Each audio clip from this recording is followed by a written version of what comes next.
Mariano López, Tuque García, César Sanguinetti. Punto de encuentro, más periodismo y más comunicación.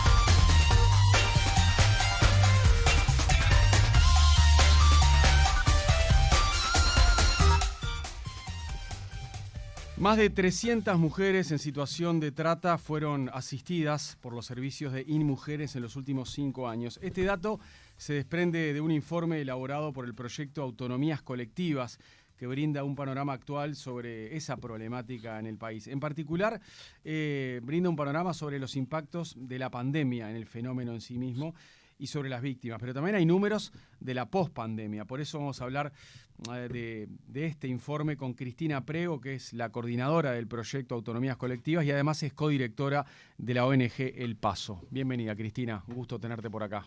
Muchas gracias, buenos días, muchísimas gracias por tomar este tema y por invitarnos a poderlo compartir con la audiencia. Bienvenida. Gracias por la visita. Gracias. ¿Cómo se puede definir la situación de Uruguay con la trata de personas a partir de este informe que tiene números muy frescos? Bueno, la trata de personas en Uruguay sigue siendo un problema grave, porque es un problema de derechos humanos, pero es un problema invisibilizado. Y la pandemia aportó a que esa invisibilidad se incrementara. Uruguay hace tiempo que ya viene siendo identificado como un país de origen, de tránsito y destino de trata de personas. ¿Y eso qué quiere decir? Bueno, el país de origen es de donde salen las personas que son tratadas, un país por donde transitan hacia otros lugares, pero especialmente, y este informe y el de los últimos años lo está reconfirmando, Uruguay se ha transformado en un país de destino. Incrementamos nuestra condición de país de destino. De destino. ¿Qué quiere decir? Que la explotación es en Uruguay. No es que las personas son trasladadas hacia otros países, sino que llegan a Uruguay. Lo cual es grave, ¿no? Porque significa que la actividad está pasando en territorio uruguayo. Sí. ¿Eso está vinculado a la migración que hemos recibido también desde nuestro país? Exactamente. Hace unos 10, 11 años la migración a nivel de la región ha tenido una modificación muy importante, especialmente todo el movimiento que se da en la zona del Caribe, y eso ha hecho que mucha población de esa zona venga hacia el sur, y Uruguay no ha sido ajeno a esa movilidad.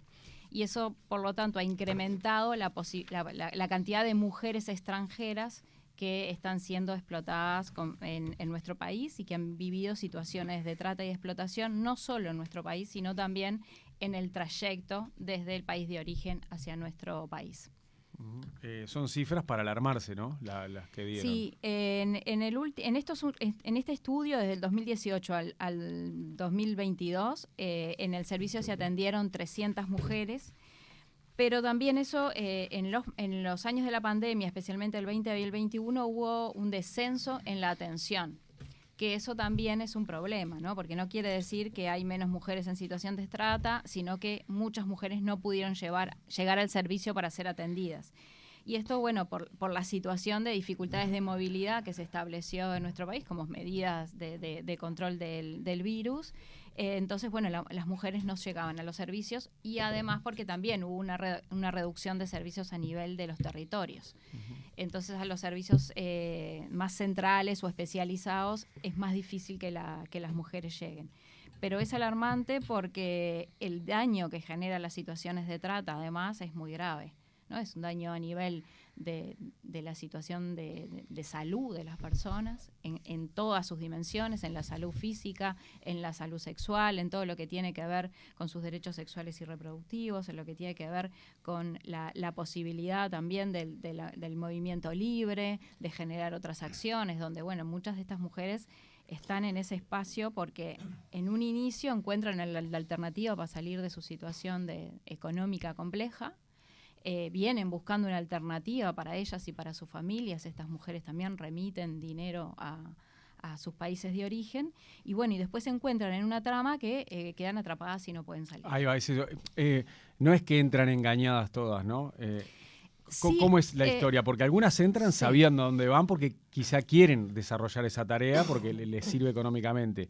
Pero después, ¿cómo es que las atrapan, digamos? En realidad hay un nivel de engaño en las condiciones, siempre. ¿En la previa siempre? Sí, en las condiciones. Tal vez las mujeres saben que vienen al ejercicio prostitucional, ¿no? Por ejemplo, al trabajo sexual, pero las condiciones nunca las aclara a un tratante. O sea, si el tratante le dice que va a cobrar casi un valor mínimo de lo que le ingresa, pero que además va a tener que estar 18 horas en un prostíbulo, que va a tener que atender a más de 50 varones por noche, eso no lo acepta nadie. Y eso es lo que pasa en las situaciones de trata después que llegan las mujeres acá. Claro. Y además después no tienen condiciones de libertad para salir cuando quieran, ¿no? Entonces las mujeres quedan atrapadas. ¿Cómo es eso? Porque se les genera deuda, por ejemplo. Al inicio, mujeres dominicanas que tienen que tener visa para ingresar a nuestro país, el tratante le paga la visa, a veces le da dinero para que le quede a la familia, además le da dinero para el traslado, entonces eso se genera una deuda. Ya arrancas con números negativos ante... Ya arrancan con deuda. Les genera una dependencia grande de esa persona, ¿no? Claro, porque además, cuando hablamos de trata estamos hablando de crimen organizado, por lo tanto también hay amenazas hacia la familia si no cumple, por ejemplo, con la cuota, si no genera ciertos... Estamos hablando de uno de los negocios ilegales más grandes del mundo. ¿Y acá en Uruguay operan así también las redes, con amenazas a la familia de la chica? Sí, también operan así. Operan como operan en todo el mundo. O sea, amenazas a la familia de origen. Hay muchas mujeres... Porque es una red. Porque es una red. Hay muchas mujeres, o sea, las redes tienen sus patas en los países de origen, tienen también patas en el tránsito y tienen en el lugar donde la explotación se da. En todo el camino. Y acá tenemos redes de trata interna y también están instaladas redes de trata internacional, ¿verdad? Exactamente. Las dos. Las dos. La trata internacional, en general, están vinculados también a redes de Dominicana, algunas personas también vinculadas a Venezuela, pero también en lo que tiene que ver con la población de mujeres uruguayas, que son las que no son la de mayor cantidad, pero sí son las que salen del país en general hacia Europa, y ahí también hay redes que tienen las patas en Europa. Las mujeres uruguayas que el servicio ha acompañado y que viven situaciones de trata internacional, en general van hacia Italia. En general es el país que hoy se está identificando. Hace 30 años atrás ya sabíamos que esto pasaba. De hecho, hubieron procedimientos judiciales vinculados a este tema, a mujeres que se llevan para Italia, a mujeres que se llevan también para España, y esas mismas rutas siguen funcionando.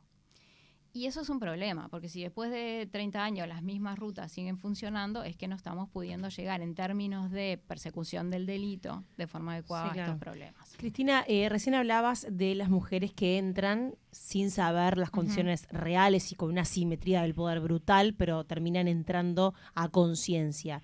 También hay mujeres que son desaparecidas, que sus madres o familiares creen que están en manos de este tipo de delincuentes y que están siendo explotadas sexualmente. De hecho, en Uruguay hay una organización llamada ¿Dónde están nuestras gurisas?, que es un colectivo de madres desesperadas de buscar a sus hijas solas, porque el Estado, según lo que ellas narran, no las ha acompañado a recorrer desde los lugares más oscuros e inhóspitos del Uruguay para encontrar a sus hijas y no las encuentran. También cuando hablas de esta red de trata, esta preocupación, estas cifras tan alarmantes, ¿están estas mujeres que desaparecieron? Sí, nosotros estamos convencidas que hay una vinculación muy directa entre las desapariciones de mujeres, especialmente de mujeres jóvenes, con las situaciones de explotación sexual y de trata con fines sexuales. De hecho, hay indicios en los procedimientos judiciales donde estas mujeres, y muchas de ellas muy jóvenes, adolescentes, menores de 18 años, se identifica que están en un contexto de explotación sexual y no son siempre las líneas de investigación que se siguen. Entonces eso hace que la investigación no se desarrolle Sí, no vaya en no esa vaya al línea, punto. entonces no se sigue investigando. O sea, se vaya más por una desaparición de otro tipo. Quizás por otros temas que no tienen que ver con estas ¿Cómo situaciones. se puede pero, reforzar eso? yo creo que con mayor formación de quien tiene que investigar, que en este caso es la policía es la encargada de investigar estos problemas Sí. a partir de las orientaciones de la Fiscalía. Yo creo que en Fiscalía tenemos un avance muy importante, hoy tenemos fiscalías especializadas en crimen organizado, pero además Delitos en violencia sexuales, sexual, sí. que eso es muy importante, y que esas fiscalías tomen y que tengan todas las prerrogativas para poder desarrollar una investigación que vaya en la línea de la violencia sexual, que no siempre va. Y tenemos otro problema también con las desapariciones, que son las desapariciones intermitentes. O sea, que no es una persona, en general mujeres muy jóvenes que desaparecen y no aparecen más, pero que, por ejemplo, desaparecen una semana o desaparecen de viernes a lunes. Estamos hablando de gurisas entre 16 y 18 años. Y en ese tiempo las familias no saben dónde estas gurisas están. Después sus relatos tienen que ver que fueron llevadas a veces fuera del país, o sea, fuera de frontera, a veces a otros departamentos dentro del país, pero que el objetivo de ese traslado tiene que ver con la explotación sexual, a veces en fiestas, en lugares privados. Eso, ¿y cómo captan a estas chiquilinas que son jóvenes, que son adolescentes? Hoy lo que más se está usando para la captación, y también se profundizó mucho en la pandemia, son las redes sociales. Ese es el Esa medio, es la gran ventana. el medio que hoy se están usando los tratantes para captar, y especialmente a gurisas jóvenes, porque es un medio que utilizan, es una herramienta que los gurisas utilizan muchísimo. Uh-huh. Entonces ahí ofrecen, al principio a veces es como más una idea de un amigo, de salir, de encontrarse, y en ese mismo proceso, les empiezan a plantear cuestiones vinculadas a algún ingreso específico por alguna cosa que tengan que hacer, y en general, o sea, las redes están analizando las condiciones y las características de estas gurisas, ¿no? Claro. Cuanto más vulnerabilidad, mejor. Claro, distintas vulnerabilidades. La situación económica es una de las que más aparece, pero también gurisas o que se encuentran muy solas o que no tienen entornos familiares protectores o que no hay redes de contención. Eso también, no solo las situaciones de pobreza o pobreza extrema son las que son captadas en estas redes. Incluso hay gurisas que son captadas para las distintas formas de explotación que son de clases medias y altas, y a veces son en algunos contextos donde hacia afuera no aparece como un riesgo, pero el primer procesamiento por trata que hubo en Uruguay fue en el mercado del modelaje, de gente muy conocida que labura en Punta del Este. O sea que también ese es un espacio donde las situaciones de explotación se dan. Cuando hablamos perdón, Mariano, de estas situaciones de vulnerabilidad en las cuales están extranjeras que están metidas en una situación, como tú dices, con muchas aristas de presión y de vulnerabilidad, o sea, amenaza a la familia, ingresos que no pueden, que se les han sustraídos, pero que a su vez también capaz que les genera más ingresos de trabajar en un supermercado, obviamente, o sea, que les genera también un nivel o una cierta dependencia de esa economía, amenazas a ella. ¿Cómo se sale de ese círculo vicioso? ¿Qué hacen ustedes con una muchacha que llega y les plantea una situación de estas? Uh-huh.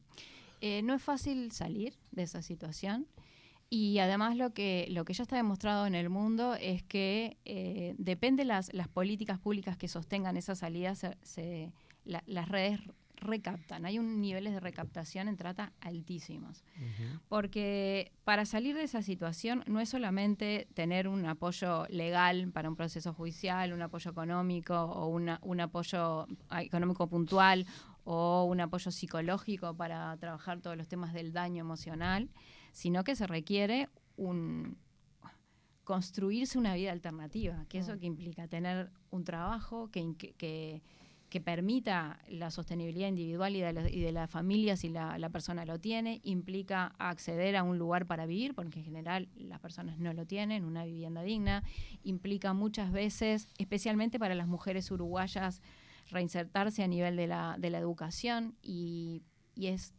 vinculado al estigma del trabajo sexual o de la prostitución. Eso es muy difícil para las mujeres, cuando en los contextos de las comunidades, de los barrios, de los pueblos. Ya se sabe que estas mujeres están en este contexto. Nadie quiere contratarlas para un trabajo, por ejemplo.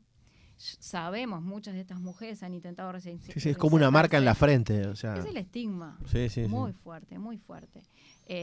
Han intentado reinsertarse a nivel educativo y es expulsada porque nadie quiere que una, entre comillas, prostituta o una puta esté en el mismo espacio donde está mi hija o mi hijo estudiando.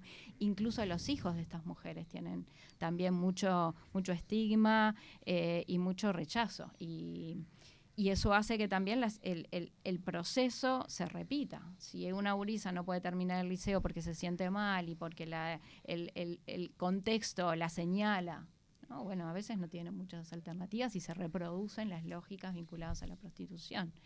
Entonces yo creo que ahí generar políticas públicas muy claras vinculadas a profundizar la educación de estas mujeres, que tengan alternativas para la vivienda y alternativas de trabajo que les permitan salir del contexto, es fundamental. Y eso en general en nuestro país no lo tenemos. Entonces es muy difícil salir. Cristina, de esas 300 mujeres que fueron asistidas por InMujeres en el último quinquenio, en situación de trata todas, el 62,7% son extranjeras. Ustedes el otro día cuando presentaban el informe decían que la mayoría proviene de República Dominicana y de Cuba. Uh-huh. ¿Qué ocurre después de que son asistidas por InMujeres y de que ellas se dan cuenta de que no quieren estar ahí? Cuando cada caso es una historia distinta, ¿no? Cada caso es distinto al otro, pero cuando logran salir de la red de trata de personas, en la mayoría de los casos que quieren volver a su país, se quieren quedar acá pero rehacer su vida y conseguir otro trabajo. ¿Qué está pasando con esas extranjeras? Hemos acompañado algunos reintegros, ¿no? O sea, que las personas que vuelven a su país de origen, pero no son la mayoría. La mayoría se quiere quedar acá. La mayoría se queda en Uruguay y encuentran algunas otras alternativas. El servicio lo que intenta es como dar alguna alternativa en términos económicos. Lo que pasa que todos son trabajos que lo que ganan las mujeres es bastante poco. Están en general en espacios de limpieza, ¿no? En empresas que limpian en alguna empresa o algunas situaciones vinculadas al trabajo doméstico en domicilios. ¿Y te ha pasado de conocer historias de estas chicas que algunas por voluntad propia entran a la red de vuelta porque les sirve económicamente o no? Y lo que pasa que la captación tiene que ver con, no es que les sirva económicamente, es que es la alternativa para la sobrevivencia. No, pero yo me refería a lo económico porque capaz que prueban con otro trabajo, ganan poco y dicen, bueno, allá hay guita, la pasé mal, pero hay guita más fácil, digamos, o hay más dinero para mí. O la expulsión social que recién hacías referencia, Cristina, de sentir que no entran en ningún espacio y tener que volver a ese lugar. Sí, esto que yo te decía, ¿no? Que las redes, hay altísimos porcentajes de recaptación, tienen muchas veces que ver con eso, porque no se con el estigma, porque no se encuentra trabajo o porque los trabajos que se encuentran no les permiten sobrevivir. Entonces, de vuelta a la red, está esperando. Claro, pero yo me refería a casos en los que la red no hace nada por recuperarlas, digamos, no. Que ellas solas vuelvan. No conozco ningún caso. No conoces ninguno, ahí va. Por lo menos nosotros no conocemos ningún caso en que las redes siempre siguen estando alrededor de las personas porque saben que así funciona. Uh-huh. Porque además conocen cuáles son las respuestas que tenemos y que son muy débiles. Entonces, hoy están ahí. Agazapadas. Es como algo que parece ser, entre comillas digo parece ser porque no es una oportunidad real, porque si no tenés muchas opciones y es la única, obvio. No hay una oportunidad. Y que ahí entonces están al alpiste, como decimos, al alpiste. ¿no? Agazapadas esperando a que la persona necesite volver también. Si necesita volver, yo te estoy esperando acá, ¿no? Entonces, bueno, las condiciones, hay mujeres que sí ahí ya conocen un poco más las condiciones cuáles son, y frente a una posibilidad de morirse de hambre o de no tener más plata realmente de como para sostener a su familia, ingresan nuevamente al sistema del tratante. Pero no es que lo hagan porque quieran o porque Sí, realmente eso queda claro. consideran que La simetría les del poder se da gusta siempre. estar en No, esa claro. situación, ¿no? Porque también eso a veces es parte de la construcción del estigma, ¿no? Esa idea, bueno, son mujeres que les gustan estar ahí, son mujeres que tienen plata fácil, y es la plata más difícil de ganar. Puede ser rápida, pero no fácil. Volviendo a las amenazas, ¿ha ocurrido también que algunas, ustedes les ofrecen todo como para que salgan de la red, pero ellas no se animan porque tienen miedo a que le pase algo a alguien de su familia, como en las películas, Sí, digamos, esas sí. redes que de repente te tienen... Sí. ¿Sí? Hay cosas que las películas muestran y que es un poco así. No es todo así, ¿no? Ujú. Pero hay situaciones donde las mujeres tienen miedo porque son amenazadas, porque además también sufren violencia física, donde hay mucha agresión por parte de los tratantes, donde también hay violencia sexual, violaciones por parte de los tratantes, que eso también, ¿no? Es un poco como lo muestran las películas, y además hay amenazas para sus familias. Entonces, en esas situaciones, las mujeres, bueno, intentan tener algunos espacios para poder incluso tener un espacio distinto, alguien con quien conversar de otras cosas, de su vida, de sus hijos, de lo que le pasa en lo cotidiano, pero bueno, no pueden salir. Por eso también las situaciones de denuncia por parte de las víctimas son muy difíciles, porque las personas tienen mucho miedo y porque tampoco tenemos las estrategias a nivel de la justicia para una protección efectiva. Nuestro país es chiquitito así.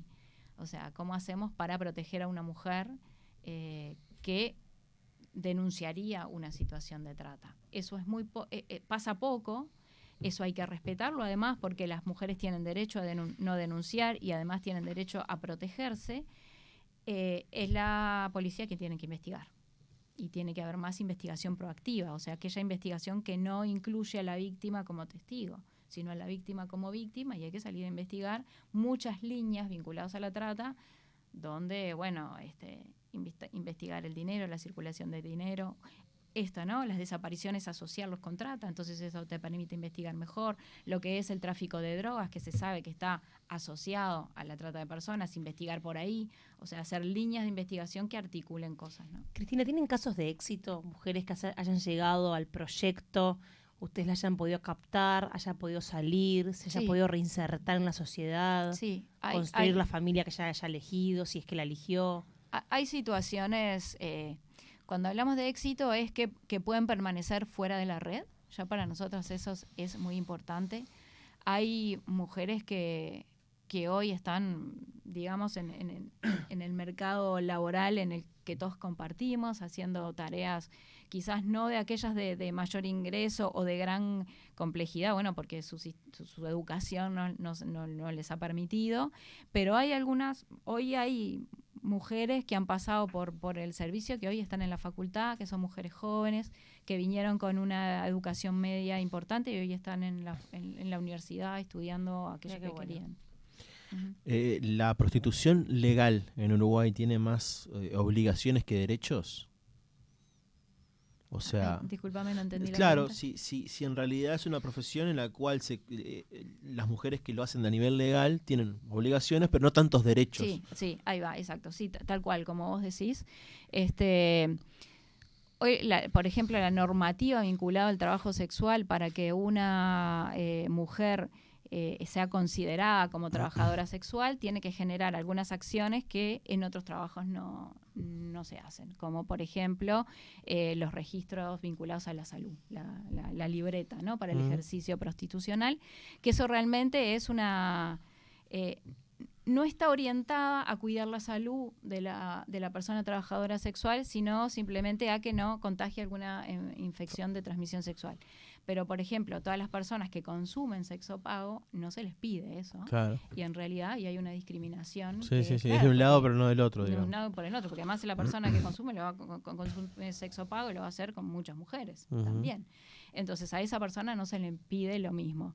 Y hay limitaciones en cuanto a la circulación, a dónde están, en los espacios donde se ejerce el trabajo. Entonces ahí sí, claramente hay muchos más limitaciones que derechos garantizados. Y a la luz de lo que estábamos hablando y de toda la ilegalidad y de la trata y del sistema circular y vicioso que tenemos, ¿debería ser más estimulante la legalidad? O sea, el Estado debería estimular más con derechos la legalidad para que estas mujeres no lo hicieran, para que dijeran, me sirve más hacerlo desde el punto de vista legal que desde el punto de vista ilegal. Yo creo que las mujeres no piensan en términos si lo hago en legal o ilegal. O sea, no es ese como el planteo central del pensamiento de estas mujeres. Hay mujeres que ejercen el trabajo sexual de forma autónoma, que en nuestro país eso es legal, está definido por ley, y hay una opción de esas mujeres en esa práctica. Después podemos discutir si realmente hay opción, si no, hay distintas posturas teóricas, políticas en relación al trabajo sexual. Sí, más allá de eso, pero más allá a la luz de la eso, realidad. A la luz de la realidad, es importante garantizar los derechos de las mujeres en trabajo sexual porque son ciudadanas de nuestro país y tienen que ser garantizados sus derechos básicos independientemente del trabajo que desarrollan. Lo que sí sabemos que hay una vinculación dentro del mercado sexual legal y la trata de personas, que no es lo mismo, pero que se vinculan y muchas veces funcionan en los mismos lugares físicos, trasladan a las mujeres en las mismas situaciones, funcionan en grandes empresas que están vinculadas. O sea, tengo una careta legal, digamos, sí, y por detrás funciona la trata. Eso pasa, está comprobado, lo han comprobado las investigaciones judiciales, o sea, eso es algo que no sé, para hacerlo, claro, tengo una casa de masajes, un prostíbulo, una whiskería, y tengo a 4 o 5 mujeres que están trabajando a nivel legal y por detrás hay otro tanto o más, o a veces más. Una casa, estamos hablando de un lugar institucionalizado que paga, que aporta, que todo. En una whiskería, por ejemplo, puede pasar eso, en un prostíbulo puede pasar eso, teniendo claro también que en nuestro país el proxenetismo es un delito, ¿no? O sea, nadie puede, digamos, enriquecerse a partir de la explotación de otra persona. Ahí también encontramos como muchos grises en hay muchos grises ahí, ¿no? en esa definición. Y cómo se mira esa cuestión, ¿no? Bueno, lo que sea, hay personas que dicen, bueno, yo lo único que hago es tener un boliche y vendo tragos. Bueno, pero ¿cómo llegan las personas ahí? ¿De qué manera? Sí, pero ¿Cómo aparte es hay eso, muchos grises ¿no? porque se puede dar dentro de una familia, todo también, por ejemplo, ¿no? Hay situaciones... Sí, pero después le vende el trago, pero esa mujer que está ahí después se va con algún cliente. Y bueno, claro, por eso mismo que vos decís, bueno, ¿cómo pensamos eso si es que alguien se enriquece con la explotación de otro? Bueno, está. Es un debate que me parece que es importante que podamos seguirlo discutiendo y hay muchas mujeres que están en situación donde, más allá incluso que estén formalizadas, hay muy pocas mujeres formalizadas en el Ministerio de Trabajo como trabajadoras en lo que tiene que ver con la prostitución o el trabajo sexual. Por lo tanto, también ni siquiera en la mirada de las mujeres a veces está la idea de que son trabajadoras. Por eso no se registran. O sea, hay posibilidad de registrarte, tener una empresa. Es muy alta la informalidad. Sí, son muy pocas.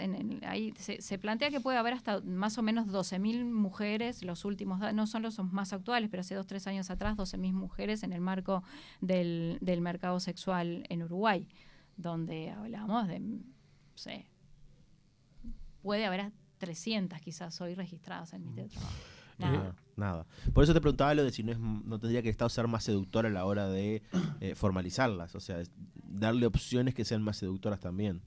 Sí, yo creo que tiene que haber más protección. Por más ejemplo. Protección para las mujeres en ese contexto. Y derechos.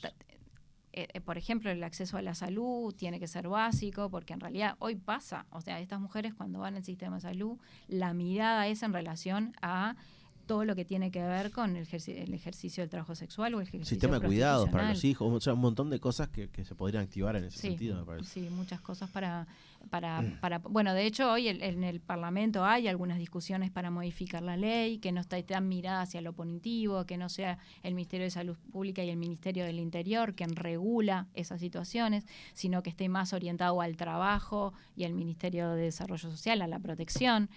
pero bueno, es una discusión que todavía está en el Parlamento y que bueno, anda ahí en la vuelta para que se ajusten algunas cosas de esta normativa que claramente es punitiva para las mujeres, esto que vos decías, ¿no? Del informe que presentaron a mitad de año se desprende también que en Uruguay hay algunas rutas que se identifican como lugares de colocación sexual. ¿De qué zonas del país estamos hablando? Mira, de la captación, o sea, de donde salen mujeres, donde las redes buscan, Montevideo, Canelones, bueno, como donde está asentada la mitad del país, es una zona identificada, y después Paysandú, que sigue apareciendo la ruta 3 como un espacio de tránsito, y donde Paysandú aparece como un lugar donde se captan las mujeres, que no es nuevo. O sea, hace muchos años que esa zona está identificada. Y después de los lugares de explotación, especialmente en las denuncias de fiscalía se planteaban Montevideo, Rivera, Maldonado, Rocha, Flores y nuevamente Paysandú. Y ahí tenemos, bueno, la zona de frontera, especialmente Cerro Largo y Rocha. En la época de la pandemia hubieron muchas situaciones, incluso hubieron investigaciones policiales en esa zona, porque también fue una zona donde las personas llegaban e ingresaban al país de forma terrestre caminando. Exacto. Y bueno, algunos quedaban ahí, y en esas situaciones había muchas redes que captaban mujeres para la explotación.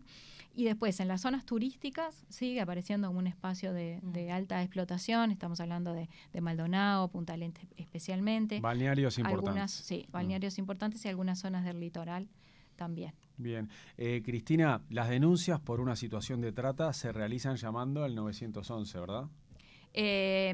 Depende de la situación. Si hay una situación de riesgo de vida, llamas al 911. O sea, si hay algo que vos ves que hay un riesgo en esa situación.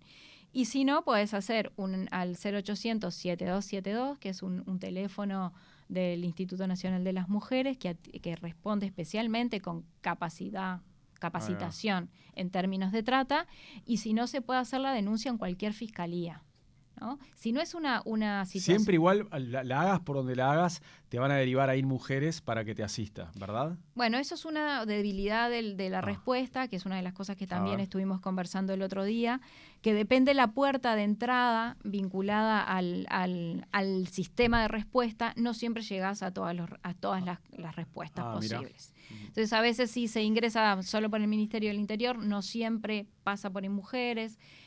A veces en fiscalía no siempre llegan mujeres. O sea, hay que articular mejor las respuestas interinstitucionales en nuestro país para que las mujeres tengan todos los servicios que el país brinda, ¿no?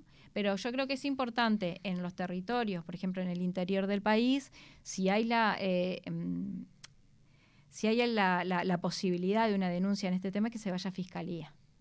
Directamente a fiscalía, toda fiscalía lo tiene que atender, y ahí le van a dar las orientaciones y empezará el proceso para que se pueda pensar en cuáles son los primeros pasos. Perfecto. Y además toda persona... Hay que aprovechar que tenemos una fiscalía que se encarga de eso ahora. Sí. Tenemos fiscalías especializadas, o sea, que están articuladas en todo el país, porque no están especialmente en todo el país, pero están articuladas, y que además la Fiscalía puede hacer todas las derivaciones, digamos, para el apoyo social, para el apoyo vinculado a la atención en salud, bueno, a todo lo que la persona necesite en ese momento, pero además están más o menos en todos los territorios. Claro, si estás medio en el interior profundo, bueno, te tenés que acercar a una capital departamental.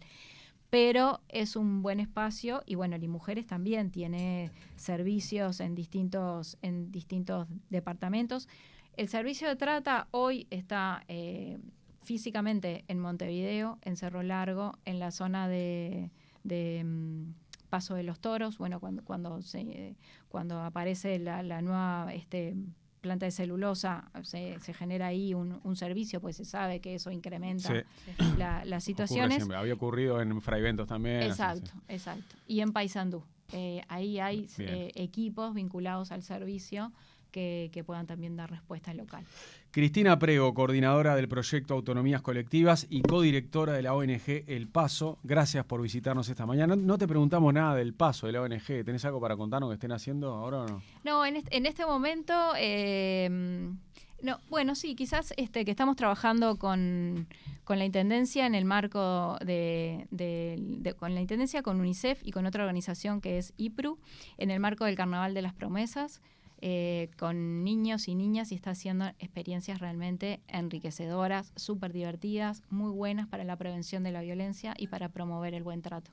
Muy y creo bien. que esas son acciones que tenemos que seguir desarrollando, trabajar con la Urizada, que realmente tiene mucho para aportar, tiene mucho para decir y nos enseña todos los días cómo podemos cambiar nuestros vínculos para mejorar la igualdad. Cristina, fue un placer tenerte acá en La Mañana Universal. Muchísimas gracias a ustedes y a la audiencia. Que Gracias, pases Mariano. bien. Que pases bien. Mariano López, Tuque García, César Sanguinetti. Punto de encuentro. Más periodismo y más comunicación. En pleno centro de Montevideo, Tanat Parrilla Restaurant. Una propuesta ideal para los que disfrutan del buen comer con una destacada parrilla de corte